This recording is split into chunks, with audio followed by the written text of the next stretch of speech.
እነዚህን ከምትጠይቅ ሴት ራስህን አርቅ። የወንድነትህን ክብር አትሽጥ። ሰላም ጤና ይስጥልኝ። ዛሬ የምንነጋገረው እጅግ ጥንቃቄ ስለሚሹ የሴቶች ጥያቄዎች ነው። አንዲት ሴት የምትጠይቃቸው አንዳንድ ጥያቄዎች ከእውነተኛ ፍላጎት ወይም ከማወቅ ጉጉት የሚመነጩ አይደሉም። ይልቁንም አንተን ለመፈተን ካለባት ጥርጣሬ፣ ካልተረጋጋ ስሜት ወይም ደግሞ ግንኙነቱን ለማቆም ሰበብ ፍለጋ ሊሆኑ ይችላሉ። ለነዚህ ጥያቄዎች የተሳሳተ ምላሽ ከሰጠ ቀስ በቀስ የወንድነት ግርማህንና ተሰጥኦህን ታጣለህ። ብዙ ወንዶች መስህብ የሚፈጠረው ትክክለኛውን ነገር በመናገር ይመስላቸዋል፣ ግን ስህተት ነው። አንዳንዴ ትልቁና ጠንካራው እርምጃ ራስን መራቅ ነው። ዛሬ የምንዳስሰው ሴት ልጅ በመጠየቅ ጊዜ ይበልጥ መሮጥ ሳይሆን ቆም ብለህ ራስን መራቅ እንዳለበት የሚያሳዩ ምልክቶችን ነው። 1. ይህ ነገር ወዴት እየሄደ ነው? ይህ ጥያቄ በላዩ ላይ ሲታይ ንጹህ ይመስላል፣ ነገር ግን ጊዜው ወሳኝ ነው። ግንኙነቱ ገና በጅምር ላይ ያለ ይህንን የምትጠይቅ ከሆነ በ3 ምክንያቶች ሊሆን ይችላል። ወይ ተጨንቃለች፣ ወይ በአንተ ላይ እርግጠኛ አይደለችም፣ አሊያም ደግሞ አንተን ከሌላ አማራጭ ጋር እያወዳደረች ነው። በራስ መተማመን ያላትና በአንተ የተማረከች ሴት ወደፊት ምን እንደሚሆን አታጣድፍም። ይልቁንም የአሁኑን ጊዜ ትደሰቱበታለች። ግንኙነቱን ገና ሳይጀመር አቅጣጫ እንዲይዝ ስታስጨልቅ በመካከላችሁ ባለው ትስስር ላይ እምነት እንደሌላት ያሳያል። በዚህ ጊዜ አትከራከር፣ ብዙ አታብራራ፣ ወይም ራስህን ለመሸጥ አትሞክር። በቀላሉ አሁን ያለንበት ሁኔታ ደስ ይለኛል፣ በተፈጥሯዊ ጉዞ ወዴት እንደሚሄድ አብረን እናያለን በላት። ከዚያም ጥቂት ራስህን አርቅ። ምስጢራዊ መሆን ነገሮች በግልጽ እንዲታዩ ያደርጋል። አንዳንዴ ለምንድን ነው ውስጣዊ ስሜትህን የማታካፍልኝም? ይህ ጥያቄ ስሜታዊ ይመስላል፣ ነገር ግን አንዳንዴ በፍቅር ስም የሚደረግ ቁጥጥር ነው። በስሜታዊ ቅርብና በስሜታዊ መርምራ መካከል ትልቅ ልዩነት አለ። ገና እምነትህን ሳታገኝ ጥልቅ ምስጢርህን እንድትነግራት የምታስገድድ ከሆነ ግንኙነቱን ለመቆጣጠር እየሞከረች ነው። ክብሩን የሚያውቅ ወንድ ስሜቱንና ታሪኩን የሚገልጸው ቀስ በቀስ ነው እንጂ በታዘዘ ጊዜ አይደለም። በጣም ከገፋፈች ስሜታትን ጋጥቃተፋት። በረጋ መንፈስ ስሜቴን የሚገልጸው ትክክል ሆኖ ሲሰማኝ ነው በላትና ምላሹን ተመልከት። ይህን ካበረች ጥሩ ምልክት ነው። ይበልጥ የምታስጨንቅ ከሆነ ግን ራስህን አርቅ። እውነት ተወደኛለህ? ይህ ጥያቄ ስለ አንተ ሳይሆን ስለ እሷ የውስጥ አለመረጋጋት የሚናገር ነው። ነገር ግን እዚህ ጋር ትልቅ አደጋ አለ። እሷን ለመረጋጋት ብቻ ብዙ ማብራሪያና ማረጋገጫ የምትሰጣት ከሆነ ሁልጊዜ ከአንተ ማረጋገጫ እንድትፈልግ ታሰለጥናታለህ። ሴቶች በሚለምን እና ሁልጊዜ ማረጋገጫ በሚሰጥ ወንድ ላይ ያላቸው መስህብ ይሞታል። በራስ መተማመን ይማርካል፣ የሰውን ይሁና መፈለግ ግን ያገለልላል። ብርቱ ምላሽ ባይሆንልኝማ እዚህ ያልገኝ ነበር ብላትና ወሬውን ቀይር። ደጋግማ የምትጠይቅ ከሆነ ስሜታዊ ኢንቨስትመንትን ቀንስ፣ ምክንያቱም ያለመረጋጋት ስሜት ተላላፊ ነው። ከኔ ውጪ ማንን ታወራለህ? ይህ በጣም አደገኛ ጥያቄ ነው። ገና ግንኙነታችሁ በይፋ ሳይታወቅና ለኔ ብቻ ተብሎ ሳይወሰን ይህን የምትጠይቅ ከሆነ ባለቤትነት እየፈለገች ነው። በአንተ የተማረከች ሴት ትስስር ላይ ታተኩራለች። ቁጥጥር የምትፈልግ ሴት ግን ገና ሳይረጋገጥ ባለቤት መሆን ትፈልጋለች። ይህ ጥያቄ ቅናትንና አንተን ለማጥፋት ፍርሃትን ያሳየው። ግዴታ ውስጥ ካልገባችሁ በቀር ለማንም ማብራሪያ መስጠት ግዴታ የለብህም። በረጋ መንፈስ ትኩረቴ አብሬው ያለሁት ሰው ጋር ነው በላትና ሁኔታውን ተከታተል። በስሜት የምትረበሽ ወይም ጭቅጭቅ የምትጀምር ከሆነ ራስህን አርቅ። ገና በጅምር የሚፈጠር ጭቅጭቅ የወደፊት የሚመጣ ትርማስ ምልክት ነው። ለኔ ስትኝ ትትቀየሪናለህ? ይህ ትልቁ ቀይ መብራት ነው። ፍቅር እድገትን ያመጣል፣ ቁጥጥር ግን ለውጥን ያዛል። ከጓደኞች ጋር መገናኘት ታቆማለህ፣ ፎቶን ትለጥፋለህ፣ ግሎችን ለኔ ስትል ታስተካክላለህ የሚሉ ጥያቄዎች ካሉ አትጠነቀቅ። እውነተኛ አክብሮት ያላት ሴት የወደደሽ በነበረ ማንነት ነው። ገና በጅምር አንተን እንደ አዲስ ለመቅረጽ የምትፈልግ ከሆነ አትደነቀህ ማለት ነው። ያላደንቆት ተክሞ መስህብ አይኖርም።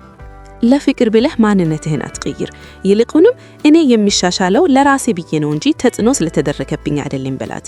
ይህን ስትላት የምትሸሽ ከሆነ ለወደፊት ሊመጣ ከሚችል ብዙ ስቃይ ራስህን አጣንክ ማለት ነው።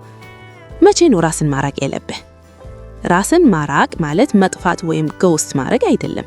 ይልቁንም ለመልእክቶች የምትሰጠውን ምላሽ ዘጋቢ በማድረግ ሁልጊዜ ስለ ሁኔታው መጠየቁን በመቀነስ ትኩረትህን ወደ ዓላማህና ወደ ስራህ በማዞር ብዙ ከማስረዳት ይልቅ መታዘብ ላይ በማትኮር ይህንን ስታደርግ ክፍተት ትፈጥራለህ። ክፍተት ግን እብነቱን ያወጣል። ዋጋ የምትሰጥህ ከሆነ ትቀርብሃለች፣ ካልሆነ ደግሞ ትርቃለች። በሁለቱም መንገድ አንተ አሸናፊ ነህ። ዋናው ትምህርት ጥያቄዎች ችግር አይደሉም። ከጥያቄው ዘዳ ባለው ጉልበት ነው ችግሩ። በራሷ የምትተማመን ሴት የምትጠይቀው ለማወቅ ነው። በራሷ የምትተማመን ሴት የምትጠይቀው በፍርሃት ነው። ተቆጣጣሪ ሴት ደግሞ የምትጠይቀው በላይነትን ለመያዝ ነው። አንተ ስራ ፍጹም መልስ መስጠት ሳይሆን የወንድነት ክብርህንና ማንነትህን መጠበቅ ነው። እሷን እንዳታታ በፍርሃት መልስ መስጠት ስትጀምር የወንድነት ኃይልህን ካጣህ ማለት ነው። ይህ ቪዲዮ ጠቃሚ ሆኖ ካገኛችሁት ሰብስክራይብ አድርጉ። ብዙ ወንዶች መስህብ የሚጠፋባቸው ትልቅ ስህተት ሰርተው ሳይሆን ለተሳሳተ ጥያቄ ለተሳሳተ ምላሽ በመስጠታቸው ነው። ሁልጊዜ በራስህ ተማመን፣ በመርህ ተመራ። ለጊዜያዊ ትኩረት ብለህ ማንነትህን አትቀይር። ለሴቶች ጥያቄ የምትሰጠው ምላሽ የመሳብ ጥበብ ወይስ የመሸነፍ ምልክት? ክፍል 2 ባለፈው ዝግጅታችን ራስህን ልታርክባቸው የሚገቡ ጥያቄዎችን ተመልክተናል። ዛሬ ግን ወደ ጥልቁ እንገባለን። ምክንያቱም ዋናው ችግር ጥያቄው ሳይሆን አንተ የምትሰጠው ምላሽ ነው። አብዛኛው ወንድ በአማካኝ በ30 ሰከንድ ውስጥ ብቻ ያለውን ተቀባይነት ያጣል። ይህ የሚሆነው ደግሞ መጥፎ ነገር ስለተናገረ ሳይሆን መልስ የሚሰጠው ከፍርሃት በመነጨ ስሜት ስለሆነ ነው። እሷን የማጣት ፍርሃት፣ ብቁ አይደለሁም የሚል ስጋት ወይም ከሌሎች ወንዶች ጋር የመወዳደር ስጋት በውስጡ እንዳለ ሴቶች ወዲያውኑ ይሰማቸዋል።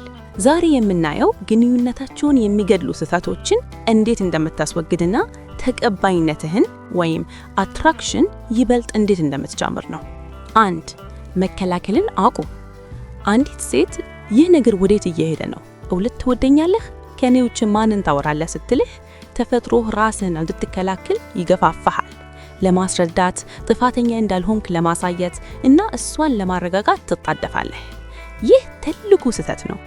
ራስን መከላከል በጀመርክበት ቅጽበት ተቀባይነትህ ይሞታል። ይልቁንም እንዲህ አይነት ጥያቄ ሲመጣብህ ቆም በል፣ ዘና ያለ ገጽታ ይኑርህ፣ የድምፅህን ፍጥነት ቀንስ። አንድ ወንድ በረጋ መንፈስ መልስ ሲሰጥ እኔ ይህን ግንኙነት በማጣቴ አልፈራም የሚል መልእክት ያስተላልፋል። ይህ ደግሞ ለማንኛውም ሴት እጅግ ማራኪ ጉልበት ነው። 2. አጭርና ግልጽ ምላሽ ስጥ። ደካማ ወንዶች ብዙ ያብራራሉ፣ ጠንካራ ወንዶች ግን በአጭሩ ይቋጫሉ።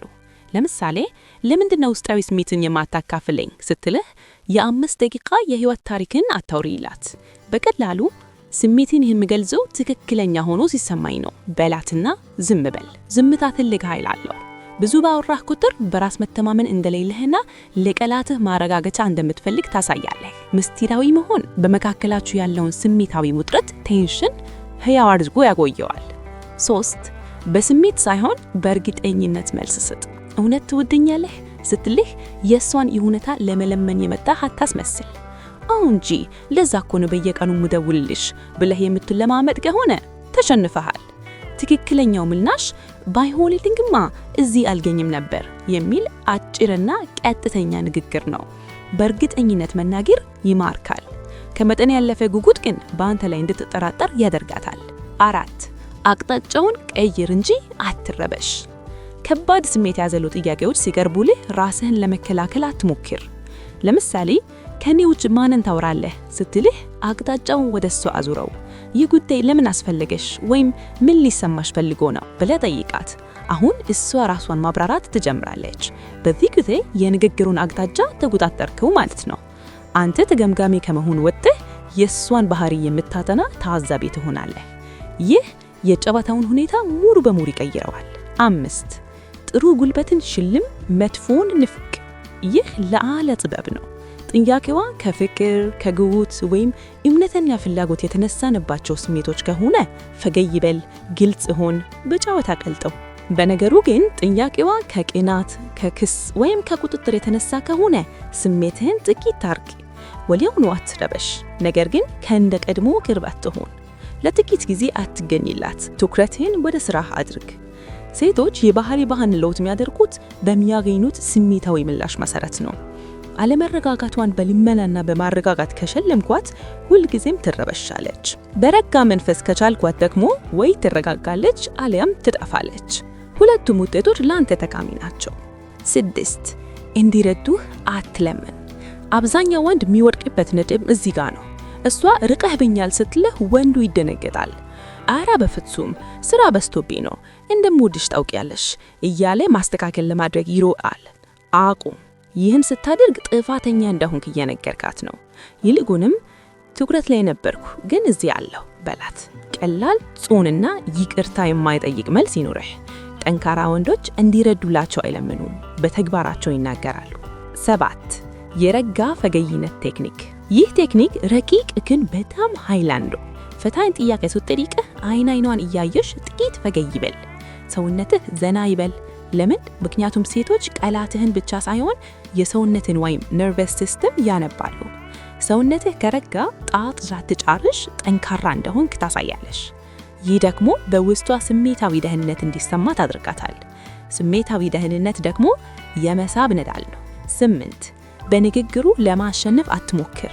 ዓላማህ እሷን በክርክር ማሸነፍ ወይም በላይ መሆን የለበትም። ዓላማህ የራስህን ማዕከል መጠበቅ ነው። አንዳንድ ወንዶች በክርክር ሊያሸንፉ ይሞክራሉ፣ ሌሎች ደግሞ እሷን ለማስደሰት ይጥራሉ። ሁለቱም ተሸናፊዎች ናቸው። ይልቁንም ለስሜታዊ ፈተናዎች ስሜታዊ ምላሽ አትሰጥ። ተዓዘብ፣ ወስንና ከዛም ተግባር እንጂ አትረበሽ። ዋናው ምስጢር የአንዲት ሴት ተቀባይነት የሚገነባው በትክክለኛ መልስ ሳይሆን በአንተ ስሜታዊ መረጋጋት ነው። እሷ ስትፈትንህ በውስጧ እየጠየቀች ያለችው ይህ ወንድ ጥኑ ነው ብላ እንጂ ጥያቄን በትክክል ይመልሳል ብላ አይደለም። በረጋ መንፈስና በራስ መተማመን ከመለስክ ፈተናውን አለፍክ ማለት ነው። በዚሁ ካወራህና ራስህን ካስረዳህ ግን ወድቀህ ማለት ነው። አንድ ከባድ ጥያቄ ስትጠይቅህ በረጋ መንፈስ ከመለስክ በኋላ ጉልበቱን ወደ ጨዋታ ቀይረው።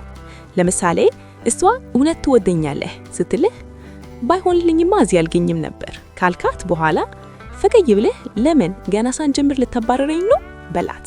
ይህም ስታደርግ ውጤቱን ወደ ጨዋታና ወደ በላይነት ቀየርከው። መሰብ የሚጨምረው ውጤትን በጨዋታ ስትይዘው እንጂ በቁም ነገር ስትረበሽ አይደለም። አስተውስ፣ ሴቶች አንተን የሚፈትኑ ተቀባይነትን ለማጥፋት ሳይሆን ምን ያህል ጠንካራ እንደሆንክ ለመለካት ነው። በረጋ መንፈስና ሳይናወጥ ከቆምክ መስህብ ይጀምራል። ከደነገጥክና ማረጋገጫን ለማግኘት ከሮጥክ ግን ተቀባይነትህ ይከስማል። ጠንካራተ የምትናገረው ቃላት ሳይሆን በማይናወጥ ማንነት ውስጥ ነው። ሁልጊዜም ራስህን ጠብቅ፣ በመርህ ተመራ። ማንነትህን ለማንም ብለህ አትቀይር።